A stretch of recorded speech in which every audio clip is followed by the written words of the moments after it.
Hello, beautiful people. We're back again this evening with Secrets to a Successful Marriage. And I have spoken quite a bit on the various parts of making your marriage what it's supposed to be. I've spoken to you about pursuing intimacy in marriage and the kind of things that you can do. I've spoken to you about how to resolve conflict. I've spoken about mentoring, and I also spoke to you about role play in marriage the last time. So today we're going on to having a clearly defined vision, because any marriage without a vision will die. That's the truth of the matter. So we're going to talk about vision, but before we talk about vision, click the button at the bottom of this video. Click the notification bell as well so that you can receive the videos when they come out, and you won't be left behind, because I really do need you to listen to this. And like I said, if you've got a burning question, or you've got a scenario on hand, or you've just got this knotty situation that you don't know what to do about, let me know. Write in, send it in, and let's rub minds. I can learn from you, you can learn from me. No man is an island, like I always say. So let's get to it. So, vision. What is vision? Vision is that picture that you have in your mind. A picture you have in your spirit if you're a child of God. When I say child of God, you've given your life to Jesus. So, a vision is a blueprint for your life. It's one that will give you direction, so that you don't make a mess of your life. Every individual has got to have a vision for their life. What is that one thing that they crave to do with their lives? Do you want to serve people? Do you want to be able to financially support organizations or people, or a set of people? Do you want to look after orphans? Do you want to have a ministry? What is it that you want to do with your life? Every individual must have a vision for their lives, and this is what will be the anchor for their marriage. Because I always say, if you're going to get married to somebody, at least look at where they want to be. Is it in the direction of where you want to be? Is it in the direction of who you are? What's the point if, say for instance, you want to serve God? You love Jesus. But what do? You go off and get married to somebody who doesn't believe in Jesus. It's not going to work. I can tell you right now, that kind of marriage is not going to work. You've got to marry someone who is of like mind. So that's what I mean. So your vision will give direction and purpose to all that you do as an individual. If you have a vision for your life, it will set the tone of the things you do. Say, for instance, like the example I gave, if you want to go into ministry, you're not going to be the person they will find who's hopping from party to party, because you know that having a ministry does not go hand in hand with party hopping. Ain't anything wrong with partying, but everything must have a limit. And when I talk about parties, I'm talking about you're boozing, you're doing all the kinds of things you shouldn't be doing, that a Christian shouldn't be doing. So if you're really into God and into Jesus, you'll have his heart. You want to do the things he wants you to do. And I can assure you that boozing is not one of them. So, where there is no vision, imitation is inevitable.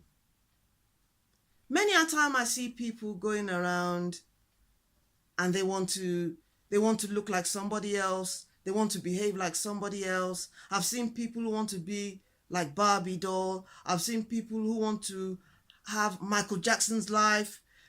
They want to look like him and all that. That is not an authentic life. is not the life of someone who has a vision. It's not someone who has a vision as to the fact that God created them for a purpose and they want to let God live that purpose through them. So, if you don't have a vision, imitation is bound to take over your life. If you don't have a vision, you'll be copying the Joneses. When Mr. and Mrs. Jones next door get a new car, you'll want to get a new car. And if you're married, you'll be pushing your husband. If you're a lady, you'll be pushing your husband all around the place to do what the lady next door is doing. And you don't know what their financial life is like. They've probably got enough money to do that. But because you don't have a vision, you're looking at them and wanting to do what they are doing. It's a lack of vision that makes one do that. And we don't want to be doing that in our marriages. Like I said in one of the previous sessions, we should have mentors. We should have people whose marriages we're looking at, how they communicate, the things they do to make their lives better. So this should rub off on our own marriage. So I want to believe that we're not imitating other people, the way they spend their money, the way, if we can, what I'm trying to say in essence is, if we're not at that level where we can do some certain things with our finances, then we have no business imitating somebody else who is at that level. We don't need to be borrowing to achieve that. So another example is a vision for having children. If you are someone who wants to have children when they get married, there's no point getting hooked up with somebody who doesn't want children, because you're not going to be together forever. You're not going to be together for long, in actual fact, because you've both got different visions. You want children, maybe you want children as the lady, he doesn't. Or he wants children as the man, and you as the lady, you don't. It's not going to work. You might say, oh, I love him. Okay, then I'm going to do away with that. All right, I'm going to put the children down. I don't need children anymore. That's a joke. One day you will wake up and you will bear a grudge against your spouse because you feel that they've cheated you out of that which you really wanted for your life. So it's absolutely necessary to get together with someone who has a like mind, is someone who is going in the same direction as yourself. And then that's when you can now establish a vision for your marriage. Because now you've got the same mindset. Looking at our last example, he wants children, you want children. You're going in the same direction. He wants to have a ministry. He wants to serve Jesus. You also want to have a ministry. So you're going in the same direction. I hope you're getting my flow. Or the man wants a business. He wants to be able to sell shoes. He wants to have a massive empire selling shoes or making shoes. And that's your desire as well. You want to go into business. So these are the things about vision. You've got to have the same kind of mindset. Now, the other visions that arise in marriage have to do with, say, like the family budget. If you don't have a vision where your money is concerned, it's inevitable that the money will just be spent. You'll spend the money on anything that comes. Any fashion that comes today is where your money will go. Until you have a vision. Say, for instance, you want to send your children to the best schools. That will direct the way you spend your money. You look at something, even if you want to spend money on it, you'll speak to yourself before you take that decision. You have to have a word with yourself and say, right, if I spend money on that painting over there or on that dress, will I be able to gather the amount of money that I need to invest in my child's life? when they want to go to that school that I've been planning for, or if I want to take on music lessons for my child, and things like that. So you've got to have a vision. It's like saying to yourself, money, have I planned how I'm going to spend £5,000 if I get hold of £5,000? Because if you don't have a plan for it, when you get hold of £5,000, you'll just spend it.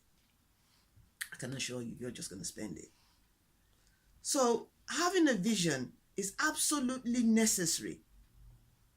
A vision is powerful, and when you pursue it, you'll get to that desired end.